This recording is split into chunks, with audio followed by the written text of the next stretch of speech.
बिस्मिल्लाहिर्रहमानिर्रहीम क्लास 12 बायोलॉजी नानन जो टॉपिक को क्लास 12 बायोलॉजी की चैप्टर नंबर 24 दे दो टाइप्स ऑफ इवोल्यूशन दी जो सरा यो दे डाइवर्जेंट इवोल्यूशन और बल्ले कन्वर्जेंट इवोल्यूशन नो नन मम खबर को प डाइवर्जेंट इवोल्यूशन बानी टॉपिक چې आसान دی که تاسو ته وکی خو دو نو ډیر خولي به پوه شئ टॉपिक زما سره divergent evolution په دې ټکی باندې چې ځان پوه کړئ ایولوشن او تاسو ته پته ده چې موږ ګریجوال چینجز توایو په ارګانیزم کې چې ورو ورو کومه تبدیلی چې راځي هغه ته موږ ایولوشن چې هغه توایو with the passage of time.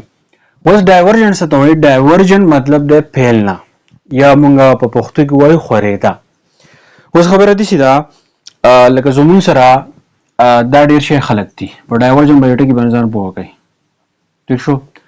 دا زمون سره ډیر شي خلک دي دا یو ګروپ ته یا زوی مچ دا یو میله ده یا یو جنازګاه ده. ٹھیک شو؟ د دې ګروپ اف پیپل چې دی د دې نه څخه خلک چې دی لکه یو کس تیوزي ته لاړ بل کس چې دی هغه دی بل ځای ته لاړو. ټیک شو؟ دغه شاندا خلک چې دی په مختلفو ځایونو باندې لاړو. ټیک شو؟ دا چې خواره شو نو اصل کې دې ته مونږ وایو ډایورجنت. ټیک شو؟ مونږ به د ډیلی لایف اگزامپلز تاسو ته وایم لکه زموږ سره یو ټانکۍ ده د غر په سر اکثر چې دی ټانکۍ لګېدلې. ټیک ده؟ د دې ټانکۍ نه پیپونه تلي او د دغه علاقې مختلفو محلو ته دا پیپونه چې دی هغه تلي نو دې ته مونږ وایو ډایورجنت. ټیک شو؟ یا مونږ وایو چې سپریډینګ چې دی مونږ په آسان الفاظ کې چې دی مونږ وایو. خو اوس مونږ راشو ایولوشن ته چې ډایورجنت ایولوشن چې دی هغه مونږ څه ته وایو لږ به په دې ځان پوه کړئ. فرض که دا زما سره یو ایریا ده. ټیک ده؟ دا څه ده؟ ایریا ده. مطلب دا یو ځای دی په دې ځای کې لیوینګ ارګانیزم چې دی هغه اوسیږي. خو په دې کې کم قسم لیوینګ ارګانیزم اوسیږي ځان په پوه کړئ. فرض که په دې کې زما سره اوسیږي سیم ریلیټډ سپیشیز. سیم ریلیټډ سپیشیز مطلب دا یو ایریا ده په دې کې داسې سپیشیز اوسیږي چې دغه سپیشیز مختلف دي خو څه کریکټر چې دی هغه یو شان دي نو ځکه ما دا ټکی استعمال کوو چې سیم ریلیټډ سپیشیز. ټیک شو؟ لکه فار ایگزامپل په دې ایریا کې زما سره ټایګر دی په دې کې فرض کړه چې دی چیتا دی په دې کې چې دی ډاګ دی یا زه وایم چې په دې کې فرض کړه زما سره کیټ دی. دا خو ما ایگزامپل راوغوستو فرض کړه زموږ سره دی په شان سیم ریلیټډ سپیشیز دي. ټیک شو؟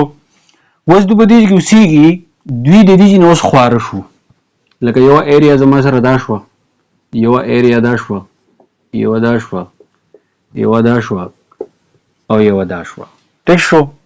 د دې ایریا نه یو ارګانیزم چې دی دې ته راغی بل دې ته راغی بل دې ته راغی بل دې ته او دې ته. اوس دا زما سره 15 قسمه ارګانیزم دي. ټیک شو؟ دا 15 قسم ارګانیزم چې دي اول به دوی په دې کې اوسېدو نو دا ایریا او دا غین علاوه د انوایرمنت چې دی نو دا بالکل سیم وو. خو اوس دوی نه خواره شو مختلفو ځایونو ته چې دی رالو نو په دې کې به دوی ته مختلف ماحول میلاو شي دلته به مختلف میلاو شي دلته مختلف او دلته مختلف. اوس دا ارګانیزم بدل کې دا کوشش کوي دوی به څه کوشش کوي دوی دا کوشش کوي چې مونږ د دې انوایرمنت سره خپل ځان چې د عادت کو نو مونږ به خپل سروایول چې دی هغه کولای شو. ټیک شو؟ خو که فرض که په دې کې مونږ ځان خپل ځان چې د هیبیټیټ سره عادت نه کو اډاپټیشن مونږ شو نه کو نو مونږ چې دی مړه کیږو. ټیک ده؟ نو په دې ډایورجنت ایولوشن کې به مونږ د هومولاګس سټرکچر خبره کوو. د څه خبره کوو؟ هومولاګس. دې خبره باندې ځان پوه کړئ. هومولاګس سټرکچر موږ ته وایو چې د بدن داسې څه حصې چې هغه په مختلفو ارګانیزم کې چې دی یو شانی لکه زویما داسې سټرکچري چې هغه سیمي خو دا وی فنکشن چې دی هغه بدلی خو ډیفرنٹ فنکشن. ټیک ده؟ لکه فرض که زه خبره وکړم دلته کې د پور لیمز مونږ وایو لکه انسان د لاسونو چې کوم یو دي د مونږ پور لیمز چې دی هغه ته وایو. وز دا پور لیمز په مختلفو ارګانیزم نور ارګانیزم کې هم موجود دي خو کارونه چې دی هغه بدل دي لکه سټرکچر سیم دی خو فنکشن چې دی هغه بدل دی نو دغه قسم سټرکچر ته موږ څه وایو موږ هومولاګس سټرکچر وایو دا اوس په دې باندې ځان پوه کړئ لکه برسه کې چې زموږ سره ارګانیزم دا مختلف انوایرنمنت چې دی هغه لاړو ټیک شو برسه کې مثال والما د هیومنز ټیک تا د هیومنز مثال زوالما نو په هیومنز کې چې کوم پور لیمز دي سدي پکې پور لیمز نو پور لیمز ته موږ څه وایو هینډز لاسونه وته وایو نو اوس په انسان کې دا لاسونه څه لپاره استعمالیږي ګراسپینګ مطلب موږ په یو سیس چې دی هغه رانیشو ټیک شو نو دا چې دی یو اگزامپل شو بل اگزامپل زه تاسو درکم هارس اس چې ته موږ وایو ټیک دا لکه د هارس مثال زه تاسو درکم په هارس کې زموږ سره د قصدي پور لیمز دي خو په هارس کې ته موږ څه وایو لیګز وته وایو او دا د څه لپاره استعمالیږي د واکینګ او د هغې نه علاوه د رنینګ لپاره ټیک ده د مثال نه درکم بیا ته ایکسپلین کوم بیا درېیمې زموږ سره دی بیټ موږ چې ورته خاپیرک وایو نو په خاپیرک کې هم زموږ سره پور لیمز دي خو دا پور لیمز څه ته کنورټ شوي دي وینګز ته څانګونو ته او دا څه لپاره استعمالیږي فلاینګ الوتو لپاره چې دوه استعمالي ټیک شو ښه بیا د هغې نه علاوه زموږ سره چې دی ډالفین دی ټیک ده ډالفین په ډالفین کې هم زموږ سره څه دي پور لیمز دي خو دا څه ته فلیپرز ته چې دی کنورټ شوي دي او دوی د څه لپاره استعمالوي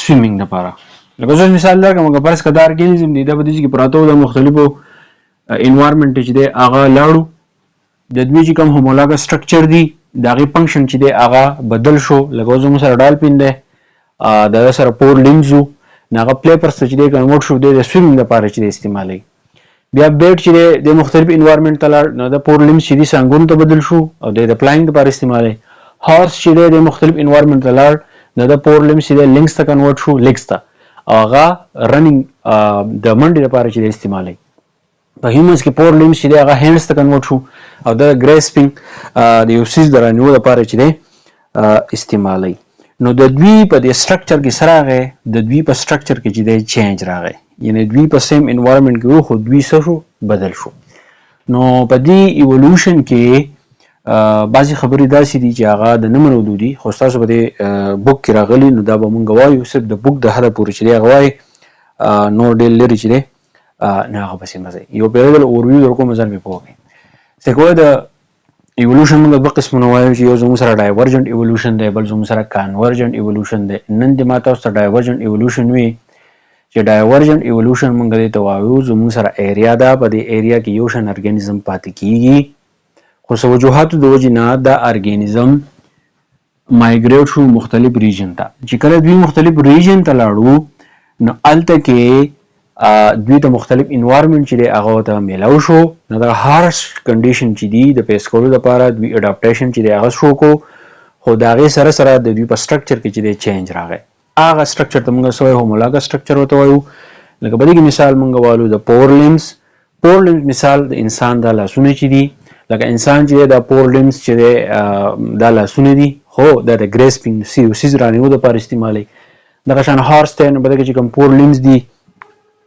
هغه چې دی لیګز ته کنورټ شو نو هغه د واکینګ او د رنینګ لپاره استعمالوي دغه شان زموږ سره بیټ خاپیرک دی په دې کې چې کوم پور لیمز دي هغه وینګز ته کنورټ شو هغه د فلاینګ لپاره استعمالوي دغه شان ډالفین دی په ډالفین کې چې کوم پور لیمز دي هغه فلیپرز ته کنورټ شو هغه د سویمینګ لپاره چې دی استعمالوي په دې پسې بیا بل ټاپک ته کانورجنټ ایولوشن او ما پرېښودو او انشاءالله زه تاسو ته په روان لیکچر کې چې دی هغه تاسو ته وکړم پوه شوي نور ملګرو سره ضرور شیر کړئ تھینک یو ډېر مننه